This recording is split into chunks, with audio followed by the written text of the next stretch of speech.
Hey there guys, welcome back to another video. Today I'll be showing you how to make a 2x2 inch custom size design on Canva. So the first thing you need to do is open up your Canva website. After that, just head over here to the home section and navigate your way here to the custom size button. Just click on it. So after you click here, make sure you change the unit from pixels to inches. So after you click on inches, type in 2 here on both sides, like on width and height. And after that, you will get a perfect 2-inch to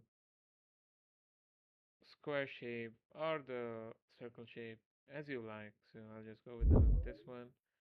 So here you get a 2x2 inch design box ready for you in a pretty easy way.